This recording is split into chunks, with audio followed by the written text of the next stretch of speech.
What's up everyone and welcome back to the World History channel. Before we begin, please hit the subscribe button today. Let's get started. 12 fun facts about Voltaire, the John Stuart of 18th century France. Voltaire was an intellectual superstar. True, this 18th century French writer, philosopher, and rabble-rouser does not seem like an obvious candidate for inclusion on a list of acquire Frenchmen. But the author of Candide was actually one of many badass French writers who let his conscience be his guide, and in the process influenced generations of literary and political figures, starting with Victor Hugo and Napoleon. Stories about Voltaire that were badass define and color his life. What makes him a badass? Voltaire stood up for his beliefs in the face of opposition and did not go silent when officials sought to shut him up. He paid no mind to censors or edicts when he sharply critiqued revered French institutions, ranging from the monarchy to the Catholic Church and French government. Voltaire was at the vanguard of the Enlightenment, an era that encouraged critical thinking, human rights, religious tolerance, and rationality. His fearless and brave writings exploded into the public sphere and challenged the world to be kinder, better, and more thoughtful. However, this does not imply that Voltaire was a hero. Like Mozart and Beethoven, other complex intellectuals from the 18th century, Voltaire had a wild, complicated life. An examination of Voltaire's beliefs and some of the finer points about his fascinating life paints a more nuanced picture of this titan of the Enlightenment. Some crazy Voltaire facts prove he was far from perfect. Yet, his imperfections only enhanced his humanity. He joked about the French regent's penchant for incest and paid for it with jail time. One of Voltaire's first brushes with notoriety occurred in 1717, when the French government was run by the Duc d'Orléans. At the time, Orleans was ruling as a regent for his kinsman, the very young child King Louis XV. Voltaire penned verses that tried the government's patience, but things took a step too far when he mocked the Duc and accused him of engaging in an incestuous relationship with his daughter. Needless to say, the Duc did not respond well to Voltaire's jabs, and the satirist was banished from Paris and imprisoned in the Bastille, the first of 2 stints in prison for the philosopher poet. He was a man of many love affairs, including one with his own niece. Voltaire, notorious for his passionate and scandalous love affairs, once fell head over heels for a young widow. Notably, this bereaved lass also happened to be his niece, Marie-Louise Denis, née Mignot. Catherine, Voltaire's older sister, was the mother of Madame Denis's daughter. She was pretty, full of life and bright, even harboring her own writerly ambitions. Voltaire claimed a not-so-platonic love for the young woman. He even wrote amorous letters to her in Italian, so that prying servants could not be privy to his physical attraction to her. Their romance lasted for decades. Denis even moved in with Voltaire, serving as his housekeeper and companion. Whether or not their love was ever consummated, it's clear from his letters that Voltaire wanted it to be. He published a book that caused so much controversy that copies had to be smuggled into Paris. In the early 1720s, Voltaire was at work on an audacious project, an epic historical poem about Henry VI. Henry VI was a French king who had succeeded the throne as a Protestant outsider from Navarre. The poem by Voltaire was a brilliantly veiled attack on the Catholic Church and the issues posed by fanatical religion, which he clearly detested. However, due to censors, Voltaire couldn't find a publisher in Paris for his poem, so he found other means. He published it in Rouen and then smuggled copies into the city. It became successful, even attracting the admiration of Queen Marie herself. He counted Catherine the Great among his many fangirls. Voltaire maintained strings of correspondence with some of the most important figures of 18th century Europe. Letters passed between Voltaire and Rousseau, Frederick the Great, and even Madame du Barry, the chief royal mistress of Louis XV. Perhaps none was as fascinating as his correspondence with Catherine the Great of Russia. Catherine had a sharp mind and was fascinated with the Enlightenment, like many rulers in the 18th century. From 1768 to 1777, the Empress of Russia exchanged around 26 letters with the French philosopher. For his part, Voltaire praised Catherine routinely, and it seems as if he had a little bit of a crush on her. He even teased her that he was jilted by her attachment to Diderot, another French philosopher. Not only did he curiously commend his Star of the North on her autocratic style, he actually had a portrait of her hanging in front of his bed. He adopted a pseudonym to better stick it to the man. The man, now known exclusively as Voltaire, was born François-Marie Arouet on November 21, 1694. He only adopted the name Voltaire in 1718, after being imprisoned in the Bastille for criticizing the French regent. So, perhaps he took on the moniker to be able to continue to critique under cover of a different name. Some scholars think that the rejection of his birth name and creation of a pen name signal his deep rejection of his father's and society's values. Scholars have pointed out that the name Voltaire is an anagram of the Latin spelling of his name, Arouet le Jeune, which is Aravet Eli. However, it is still unknown why he chose it. He challenged a French nobleman to a duel but was exiled before he could cross swords. Voltaire's wit and beliefs always attracted detractors. In 1726, Guy Auguste, Chevalier de Rohan-Chabot, a vapid young nobleman, mocked Voltaire for adopting a nom de plume. Voltaire's response was characteristically witty and sharp. He claimed that he was the first of his name, while Rohan-Chabot was the very last of his. Unsurprisingly, Rohan-Chabot overreacted by hiring men to beat up Voltaire, while Rohan-Chabot himself watched the event from afar and then called off his men. Voltaire would not let it go. He immediately brandished his sword at Rohan-Chabot and demanded satisfaction for the young chevalier's brazen attacks. But instead of meeting Voltaire at the dueling ground, Rohan-Chabot turned to his relatives for help, and they promptly had Voltaire imprisoned. Voltaire, who had already been to prison, was not looking forward to yet another jail term. So he pleaded with officials to transmute his sentence. Instead of serving at the Bastille, Voltaire was exiled from France. England became his prison, and it ignited a rich period of intellectual exploration for Voltaire. He scammed the lottery and made a fortune. In 1729, Charles-Marie de la Condamine, a brilliant mathematician who was a friend of Voltaire, presented Voltaire with a method for getting rich quickly that actually worked. Paris was holding lotteries in several districts throughout the city. La Condamine pointed out that the prize winnings were significantly less expensive than the total cost of all the tickets in each district. So the plan was simple. They joined forces with a small group of friends to buy up every last ticket in each district, winning every time. They did this over the course of several months, and Voltaire made millions. What did Voltaire do with all of his winnings?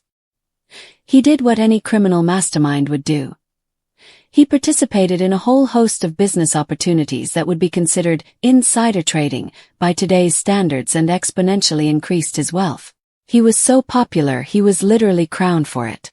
By the end of his life, Voltaire had become a bona fide international rockstar, a status helped in no small part by his reputation as an intellectual bad boy who defied convention. He straddled many different worlds, taking up correspondences with royals, political theorists, scientists, and actors and actresses.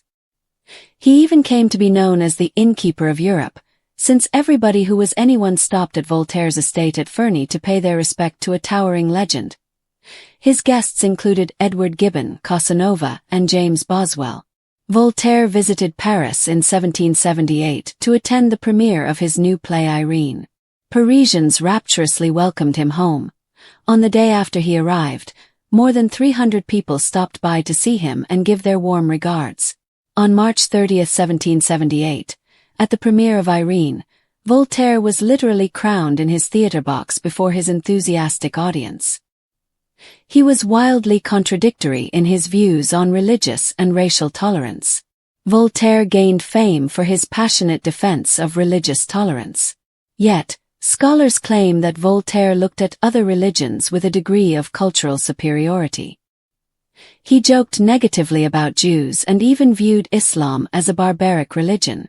Voltaire, like many in the Enlightenment, was a critic of slavery throughout European empires.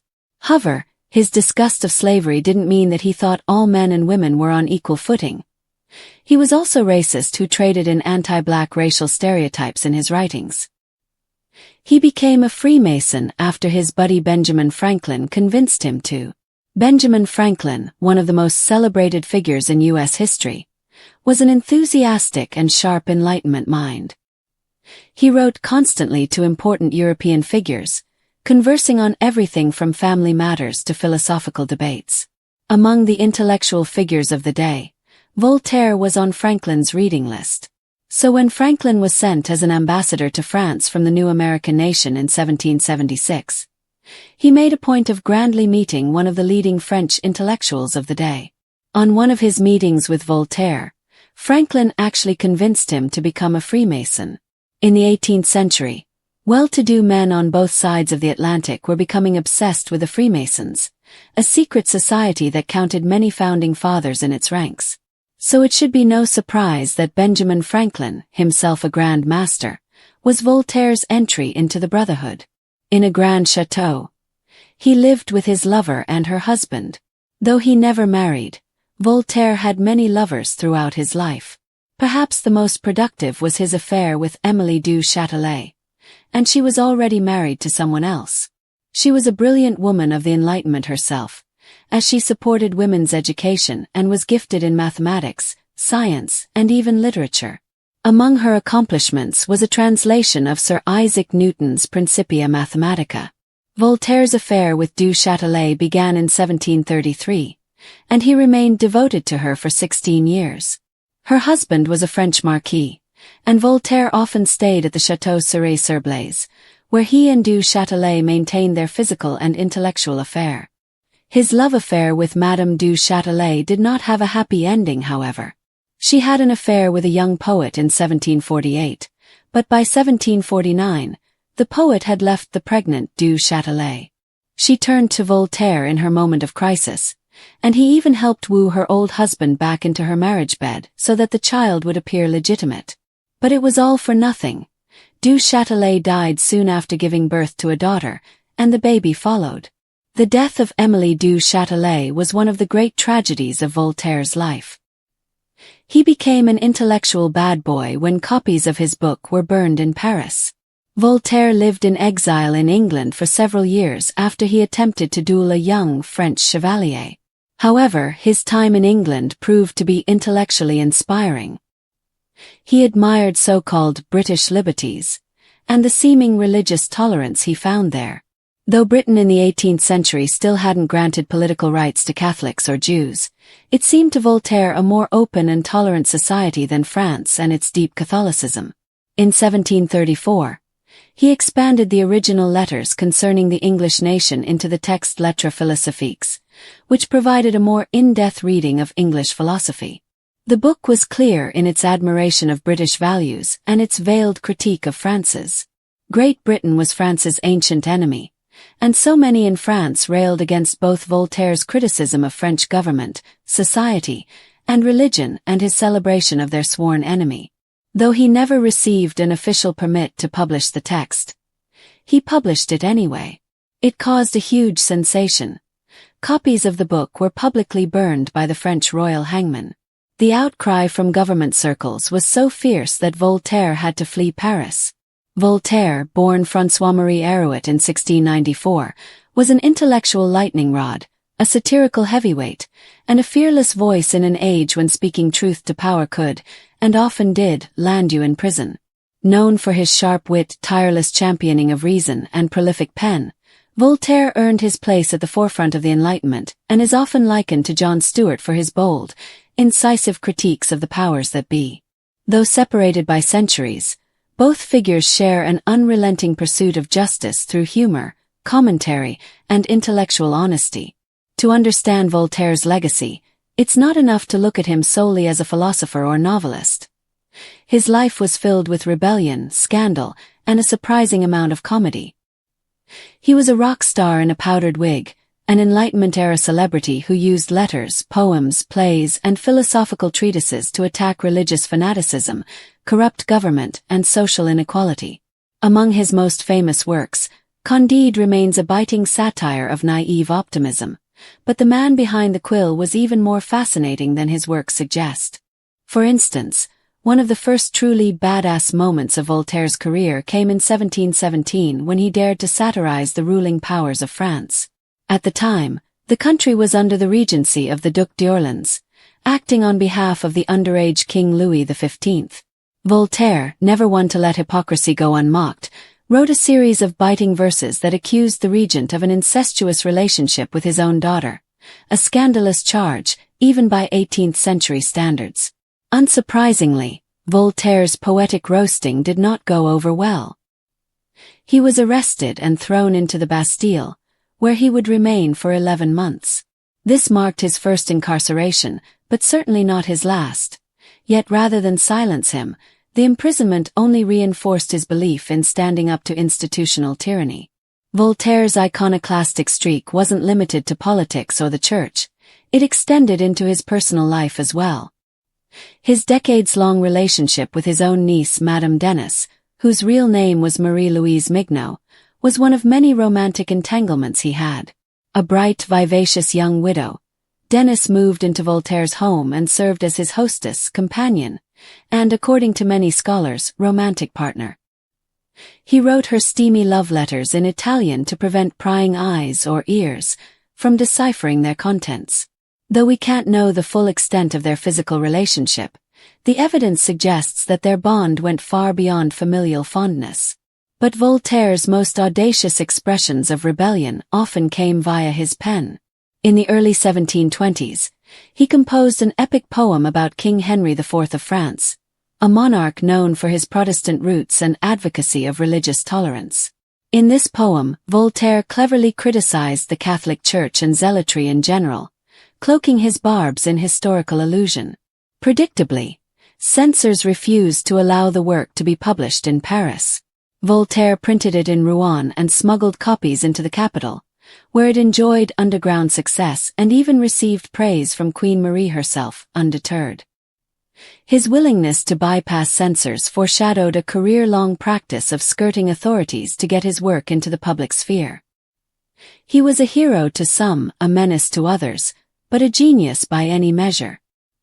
His list of admirers included none other than Catherine the Great of Russia, who corresponded with him for nearly a decade. Their letters reveal a mutual admiration between an enlightened despot and a champion of reason. Voltaire flattered her constantly, calling her the Star of the North, and even kept her portrait hanging above his bed. He teased her about her intellectual flirtations with Diderot, another French philosopher, in a tone that suggested more than a little jealousy. Catherine, for her part, eagerly read Voltaire's writings and consulted him on political matters, proof that even the most powerful rulers sought out Voltaire's razor-sharp intellect. Of course, none of this could have happened if Voltaire hadn't reinvented himself early on. After his first stint in the Bastille, he adopted the name Voltaire in 1718. While the exact origin of the pseudonym remains a mystery, many scholars believe it to be an anagram of Erevet Eli, a Latinized version of his birth name, Eruit le Jeune. Taking on this new identity was more than a clever rebranding. It signaled a break with his father's expectations and a defiant step toward a life of independence, critique, and intellectual warfare. But Voltaire's pen was as dangerous as his tongue, and in 1726, a feud with a nobleman nearly cost him his life. Guy-Auguste de Rohan-Chabot mocked Voltaire for using a pseudonym, to which Voltaire snapped that at least he was the first of his name, whereas Rohan was likely to be the last of his. In response, Rohan hired thugs to beat Voltaire, then watched smugly from his carriage. Not one to take such an insult lying down, Voltaire challenged him to a duel, demanding satisfaction. But Rohan had more powerful friends. He used his aristocratic connections to have Voltaire imprisoned once again. Fearing another long jail term, Voltaire negotiated exile instead and fled to England, which became the unlikely backdrop for one of the most intellectually fertile periods of his life. While in England, Voltaire soaked in the ideas of Locke and Newton, marveled at the relative religious tolerance, and sharpened his criticisms of France. He returned to Paris armed with a new worldview and a new hustle. In 1729, Voltaire and his friend Charles Marie de la Condamine discovered a loophole in the French national lottery. Essentially, the cost of all the tickets was less than the value of the prizes, making it possible to game the system. They joined together to form a syndicate, purchased all of the tickets in various districts, and won numerous times. Voltaire made a fortune and reinvested it in business ventures that would today be considered insider trading. He wasn't just a philosopher. He was a financial wizard and occasional scam artist who played the system with dazzling success. That success made him a celebrity across Europe. By the time he returned to Paris in 1778 for the premiere of his new play Irene, he was greeted like royalty. Over 300 people came to visit him on his first day back in the capital, and at the opening of the play, he was literally crowned with a laurel wreath in his theater box, basking in the adoration of an audience that now saw him as a national treasure. But Voltaire was no saint, and like many Enlightenment figures, his views on race and religion were complicated and often hypocritical. Though he famously defended the rights of persecuted religious minorities like Protestants and Jews, he also trafficked in anti-Semitic and Islamophobic tropes. While he opposed slavery in the abstract, his writings sometimes included dehumanizing stereotypes about black people. In short, Voltaire could be a champion of liberty in one breath and a man of his times in the next. Brilliant but far from flawless. One of his more curious affiliations came late in life, when he was inducted into the Freemasons at the urging of Benjamin Franklin.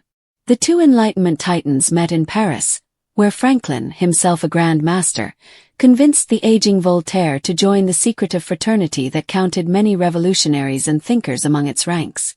Whether out of friendship, curiosity, or strategic alliance, Voltaire agreed and was initiated just weeks before his death, sealing his place among the fraternity of radical thinkers shaping the future. But perhaps no relationship in his life was as intellectually fruitful and emotionally devastating as his romance with Émilie du Châtelet. A brilliant mathematician and scientist in her own right, du Châtelet was married to a French marquis but carried on a 16-year affair with Voltaire. They worked together on scientific research and translations at her husband's chateau, where they shared a home. She translated Newton's Principia Mathematica into French, making it more accessible to continental audiences. Their partnership was one of mind and body, of mutual respect and affection. But tragedy struck when du Châtelet, pregnant by a young poet who later abandoned her, turned to Voltaire for support. He tried to shield her from scandal, even persuading her husband to resume conjugal relations to give the child a veneer of legitimacy.